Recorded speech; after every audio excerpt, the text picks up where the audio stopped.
आज दशहरा है, बहुत अच्छा दिन है। हमारे संघ में भी एक नया ब्रह्मचारी का प्रवेश हो रहा है और इनके पिताजी हैं बहादुर, बहुत बहुत इनकी भावना थी, लेकिन अपने बेटे की भावना से ज़्यादा इनकी बड़ी भावना नहीं है। एक ही बेटा है, जैसे माता त्रिशला का एक ही लाल था, ऐसा इनका भी एक लाल है।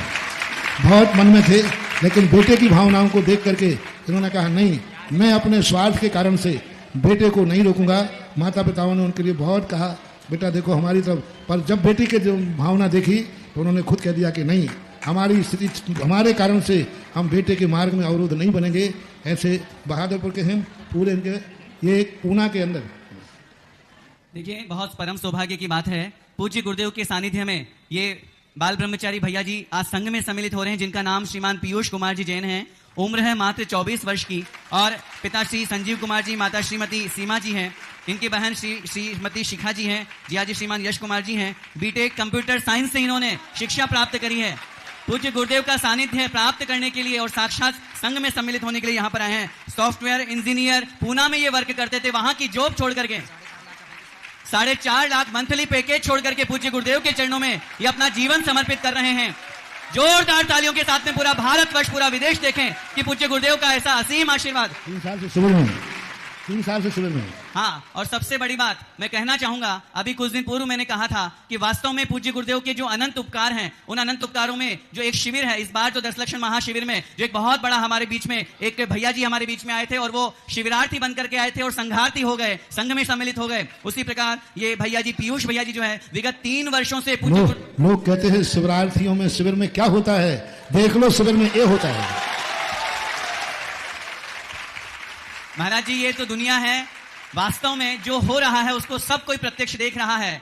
पूज्य आचार्य भगवंत का वो शब्द जो हमने आपके मुखारविंद से सुना था, जब आपने अपने वचनों से कहा था कि एक बार पूज्य आचार्य श्री ने आपको ये दिशा निर्देश दिए कि अब थोड़ा संघ को बड़ा करने का प्रयास करो, एक संघ ऐसा भी बने कि जैसे मैंने पूज्य आचार्य ज्ञान सागर महाराज के आशीर्वाद से गुरुकुल बनाया, ऐसे आपको आशीर्वाद पूज्य आचार्य श्री का मिला कि अब थोड़ा सा संघ में ब्रह्मचारी भैया लोगों की भी तैयारी करो। और आपने चूंकि अब तक उस तरफ पूज्य आचार्य भगवंत के आशीर्वाद के उन वचनों को शिरोधार्य किया, और आज देखिए मैं पूरी दुनिया को कहना चाहूंगा, आज पूरे भारतवर्ष में यदि सबसे बड़ा यदि दीक्षार्थी भाइयों का संघ कहीं पर है, लगभग 17 भाई लोग, भैया जी लोग यहां पर सम्मिलित हो चुके हैं और अभी तक लगभग 5, 7, 10 भैया जी वेटिंग में हैं। और मैं ये भी कहना चाहूंगा, मैं पूज्य गुरुदेव आपके चरणों में ये बात नहीं कह पाया, लेकिन मैं विगत 8 दिनों से ये मैं देख रहा हूं, क्योंकि मैं भी अनुभव कर रहा हूं, क्योंकि 16 के भोजन में चौकों में ये भैया जी हमारे साथ में रहते थे, तो ये कुर्ता पजामा पहन करके भोजन करते थे। तो हमने जो संघस्थ भैया जी लोग उनसे पूछा कि ये रहते तो संघ है, लेकिन संघ में है, लेकिन इनकी वेशभूषा अलग है और ये अभी कुर्ता पजामा ही पहने हुए हैं। तो उन्होंने हमें बताया कि अभी पूज्य मुनिश्री ने इनको आज्ञा नहीं दी, अभी वो इनकी परीक्षा कर रहे हैं, यदि परीक्षा में सफल हो जाएंगे तो ही संघ में भर्ती किया जाएगा। ये परंपरा आचार्य भगवंत की है, जिसका निर्वहन पूज्य गुरुदेव कर रहे हैं।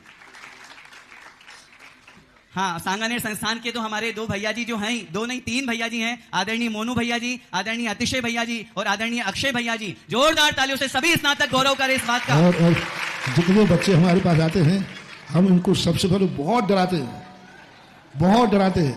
और मैंने इसको इतना डराया कि ये डर के भाग जाए, घर जाकर अपनी मम्मी की गोद में पहुंच जाए। लेकिन तो डरने के बाद बोले आप कितनी डराओ, मैं डरने वाला नहीं हूं। जब मैं हर किसी भी परिस्थिति आएगी, मेरा कदम कभी पीछे नहीं हटेगा, आगे ही बढ़ते रहेंगे।